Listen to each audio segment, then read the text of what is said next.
Welcome to the Literary Titan podcast.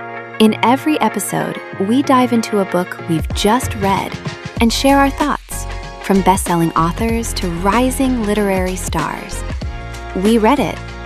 Now let's talk about it. Christopher David James's A Pirate's Life for Me, A Pirate's Life Indeed, is a big, boisterous, middle-grade pirate adventure.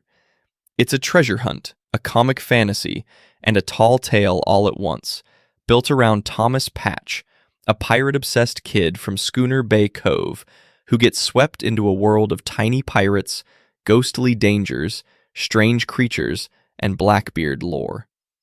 Right from the start, the book announces its style with absolute confidence.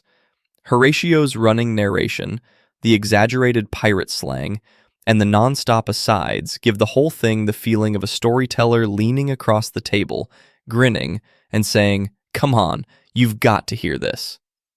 What really defines the book is its voice. This thing doesn't whisper. It sings, shouts, cackles, and barrels forward. Schooner Bay Cove is introduced with such loving excess that the setting becomes part of the entertainment. The food, the harbor, the fish market, the tavern, the apple festival, all of it feels oversized on purpose, and that gives the novel its personality. Thomas Patch is the center that holds all that comic energy together. He's earnest, excitable, and funny, but he's also guided by a simple moral core that gives the book more heart than its noisy surface might suggest. One of the clearest examples comes early, when he remembers his father's advice to always do what is good, right, and true. That idea keeps echoing through the adventure, and it helps turn Thomas from a kid dazzled by pirate spectacle into someone who can make real choices under pressure. The book's action matters, but its emotional engine is decency. The supporting cast is a huge part of why the novel stays lively over such a long run.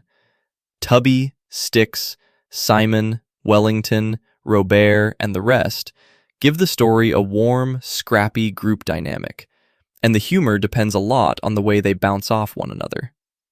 The book loves repetition, catchphrases, running jokes, and comic timing, and that can feel a little relentless, but it's also the source of its charm.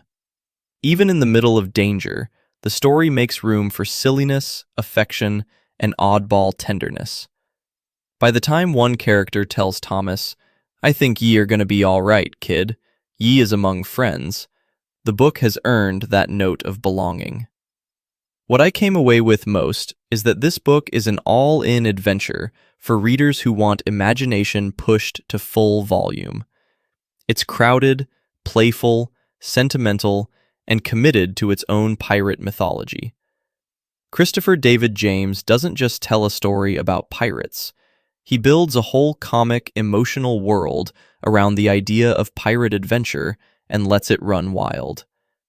It's easy to see why Thomas keeps returning to the promise, "A pirate's life for me, a pirate's life indeed." That line isn't just a catchphrase here.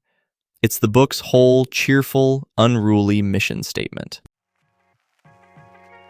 Thanks for joining us on the Literary Titan podcast. If today's review sparked your interest, be sure to pick up a copy of the book and experience it for yourself. If you enjoyed the episode, don't forget to subscribe, leave a rating, or share it with a fellow book lover.